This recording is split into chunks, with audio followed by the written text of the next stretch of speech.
Bonjour à tous, alors je suis ravi de vous retrouver sur ce podcast durant lequel nous allons aborder une thématique qui est importante et qui, je l'espère, va vous permettre de mieux comprendre l'industrie de la musique de manière générale, quelques notions clés et surtout comment développer l'ensemble de la carrière musicale, si on peut l'appeler ainsi, en tant que chanteur. Alors, je me présente tout d'abord, je suis Rohan Cédric, je suis consultant, tout d'abord fils de Dieu, enfant de Dieu, consultant, musicien et surtout promoteur de musique gospel sur les réseaux sociaux au travers de ma page The Gospel Experience, que vous allez pouvoir retrouver sur Facebook, YouTube, TikTok ou encore Instagram.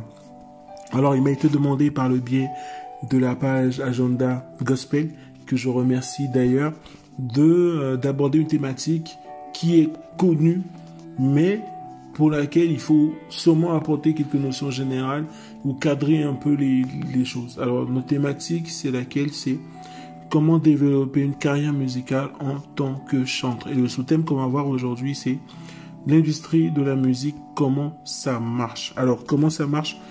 Au travers de 3 points qu'on va voir ensemble. Alors, la production musicale, la promotion musicale et la distribution. Voilà, je suis vraiment ravi de vous retrouver et pour vous présenter un peu tous ces sujets-là, il y aura moi qui vais intervenir sur ce premier sujet et vous allez avoir par la suite le pasteur Prince Kisangou qui va vous entretenir sur 4 autres sous-thèmes qui rentre dans ce grand thème qui est comment développer sa carrière musicale. Sans plus tarder, je vous propose de commencer.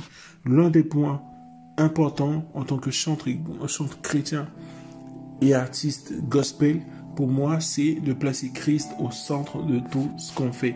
Christ au centre du gospel, Christ au centre de ce qu'on peut promouvoir, de ce qu'on peut donner à son peuple. Et il ne faut pas l'oublier. Et il y a un verset qui me revient, que j'aime beaucoup. Dans le psaume 95, au verset 2, la Bible nous dit: allons au-devant de lui avec des louanges, faisons retentir des cantiques en son honneur. Et c'est une grâce, faisons retentir des cantiques en son honneur. Alors, si vous m'écoutez, vous êtes soit chanteur, musicien, ou vous êtes simplement amateur de musique gospel précisément, et je pense que ces éléments vont vous faire du bien aussi. Alors, la production, la promotion et la distribution musicale. Alors, on va essayer de faire les choses un peu de manière chronologique. Qu'est-ce que c'est que la production? Pour moi, c'est vraiment l'étape de moulinage, c'est vraiment l'étape importante lorsqu'on veut démarrer un projet, lorsqu'on a eu la conviction du Seigneur d'apporter au travers de la musique quelque chose de différent, quelque chose de puissant qui va bénir des vies. Pour moi, c'est vraiment le moment où vous sortez un peu de votre cadre personnel, vous sortez un peu du cadre de l'église et vous allez en studio d'enregistrement pour enregistrer, justement, excusez-moi de ces termes qui se répètent, pour enregistrer une chanson, enregistrer un album, un EP et un single par exemple. Vous arrivez dans le studio et vous allez rencontrer généralement un ingénieur son, un arrangeur, quelqu'un qui s'y connaît, qui à la base de ce que vous allez apporter, que ce soit des paroles simplement, va mettre de la musique sur ces éléments-là, où vous pouvez arriver justement chez l'arrangeur avec une musique déjà bien pensée. Et vous allez mettre en œuvre tous ces éléments-là dans ce studio. Alors, c'est vraiment l'étape de moulinage.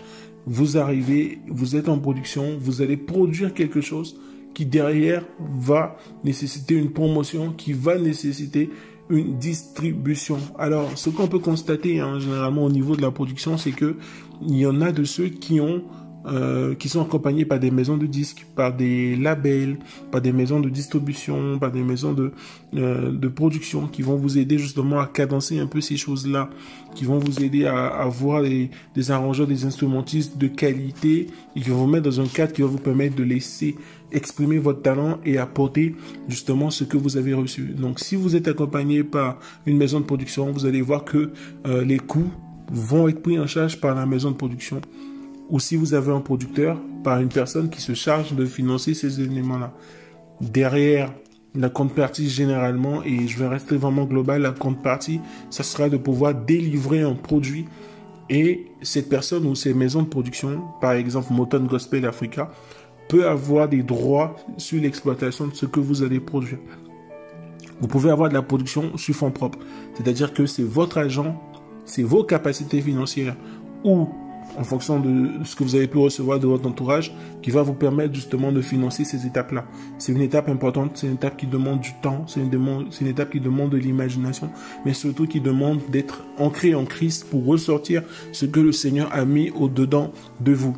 Voilà un peu pour la partie production musicale. Pour faire simple, moulinage, un moment où il va falloir travailler l'œuvre que le Seigneur a mis au-dedans de vous pour sortir quelque chose sur le marché. Alors, généralement, l'étape de promotion et de distribution peut arriver après. Mais vous allez voir que davantage aujourd'hui, des personnes anticipent ces éléments-là et commencent une sorte de pré-promotion avant même que les œuvres ou l'entièreté de l'album, la totalité de l'album soit disponible.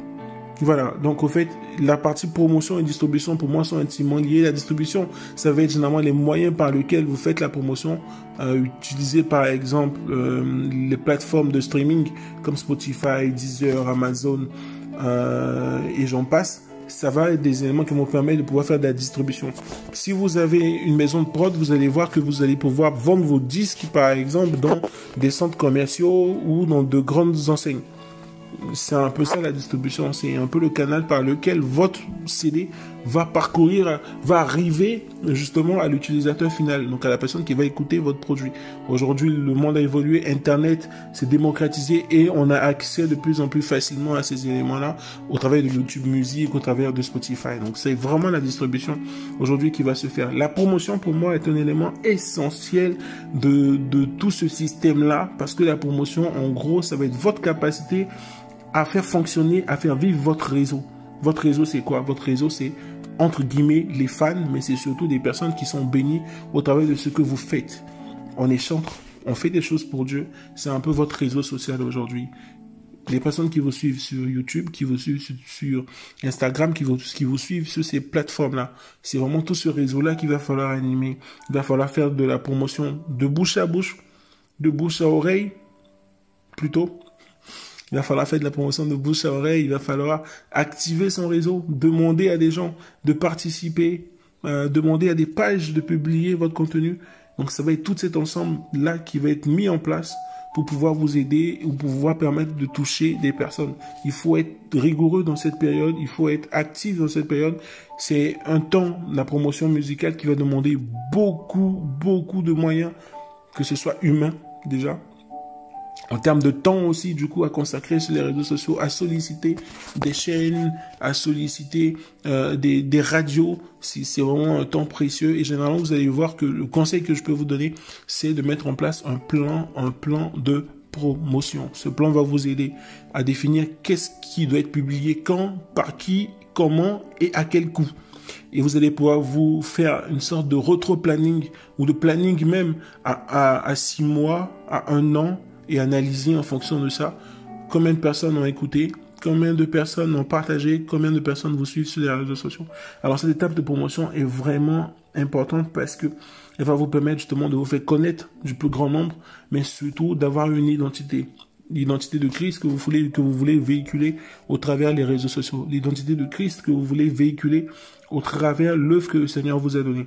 Voilà un peu de manière générale ce qu'on entend par promotion, par production et par distribution musicale. Alors, j'ai survolé un peu ces points. C'est vrai qu'on peut aller dans les détails. On peut voir que même au niveau de la production, il y a énormément d'artistes que vous connaissez qui sont passés plutôt par du crowdfunding. C'est quoi le crowdfunding? Ça va être la capacité à lever de la participation, du financement participatif de la part de personnes que vous ne connaissez pas, mais à qui vous soumettez des projets via des pages de crowdfunding et qui vont après vous accompagner et vont choisir d'investir dans votre projet.